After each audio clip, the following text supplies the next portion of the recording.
আর সেই নবীর জন্য অপেক্ষা করে আছি যার কথা বাইবেলে আছে। এসব রাজা হওয়া অথবা ক্ষমতা পাওয়ার কোনো আগ্রহ নেই আমার। আমি ওর সাথে একমত। আমরা শুধু অপেক্ষা করছি কখন প্রতীক্ষিত নবী পথ দেখাবেন।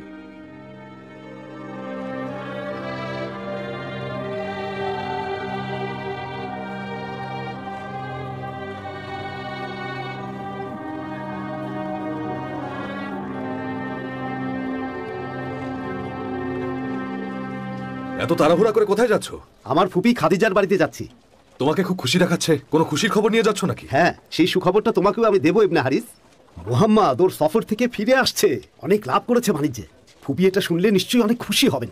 এর আগে এত লাভ কেউ কখনো করেনি। এবার মুহাম্মদ সেটা করে দেখিয়েছে, এজন্যই ওকে নিতে বলেছিলাম। হ্যাঁ হ্যাঁ, আমার চাচাতো ভাই খুব ভালো মানুষ। ও যেটাতেই হাত দিক না কেন সেখান থেকে ভালো খবর অবশ্যই আসে। আসি আজকে। আল্লাহর কসম, এমন ঘটনা আমি এর আগে কখনো দেখিনি। যখন আকাশে সূর্য জ্বলজ্বল করছিল তখন মেঘ এসে তাকে ছায়া দিয়েছিল। তার মতো বণিক আগে কখনো দেখিনি। সে ক্রেতাদেরকে বলেছিল যে দ্রব্যের মূল্য না এর চেয়ে বেশি দেবে না এর চেয়ে কম। মালিক এই মূল্য ধরে দিয়েছেন। আপনারা যদি এই মূল্য দিয়ে নিতে চান তাহলে নিন, না আমি এর চেয়ে কম মূল্যে দিতে পারবো আর না বেশি মূল্যে দিতে পারবো, কারণ আমার মালিকের এটাই নির্দেশ। এরপর সব ক্রেতারা তার কাছে ভিড় করলেন। এক নিমিষে সে সবকিছু বিক্রি করে মোটা অঙ্কের মুনাফা নিয়ে চলে গেল। তার চোখে অন্য এক আলো দেখেছে যা আগে কখনো দেখিনি। একটা খারাপ কথাও বলেনি সে, তার বিরুদ্ধে কেউ কোনো নালিশও দেয়নি। এমনকি আমি তাকে ওখানে একটা মিথ্যা শব্দও বলতে শুনিনি। তার মুখ থেকে বের হওয়া প্রতিটি শব্দই সত্য। আব্দুল্লাহর পুত্র মুহাম্মদ একজন পবিত্র মানুষ, তাকে একেবারে চোখ বন্ধ করে বিশ্বাস করা যায়। আল্লাহর কসম, মেঘ এসে মুহাম্মদকে ছায়া দিচ্ছিল। যখনই রোদের তাপ বাড়ছিল তখন সে একটা গাছের নিচে বসলো। একজন পাদ্রী এসে জিজ্ঞেস করলো ওখানে কে বসে আছে। আমি বললাম আরবীয় এক বণিক। সে বলল শুধুমাত্র নবীরাই এই গাছের নিচে এসে বসতে পারেন। আল্লাহর কসম করে বলছি, যা দেখেছি সব খুলে বলেছি আমি আপনার বোন খাদিজাকে। এটা যদি সত্যি হয় খাদিজা, তাহলে মুহাম্মাদই হবে সেই নবী। মুহাম্মাদই সেই নবী যার আগমনের কথা আগেই বলা ছিল। সময় চলে এসেছে।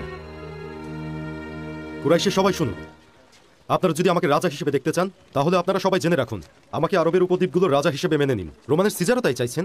রাজা হতে পারলে আপনাদেরকেও আরবের বড় বড় পদ দেব, আর সিজারের সাথেও আপনাদের সুসম্পর্ক গড়ে তুলব। কুরাইশ বংশের রাজা হওয়া বা শাসন করা কখনোই সম্ভব না। আমাকে মানুন, না হলে আপনারা না চাইলেও আমি এখানকার রাজা নির্বাচিত হব। রোমান সম্রাট আমাদেরকে এভাবে জোর করতে পারেন না ইবনে হুয়াইরিস।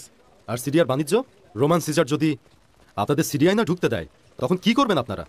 এটা কেমন কথা বলছো তুমি ইবনে হুয়াইরিস? সিরিয়া থেকে এসে ইবনে জাফনাকে সম্রাট সিজারের চিঠি পৌঁছে দিলে।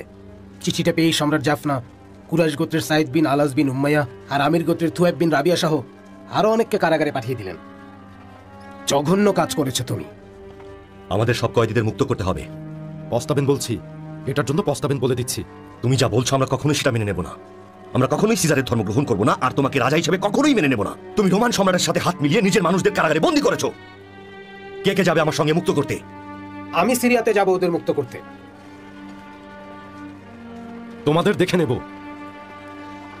এরপর উসমান বিন আল হুয়াইরিসকে মক্কাবাসী প্রধান হিসেবে প্রত্যাখ্যান করা এসে সিরিয়া ফিরে যায়। সেখানে তাকে বিষ প্রয়োগ করে মারা হয়।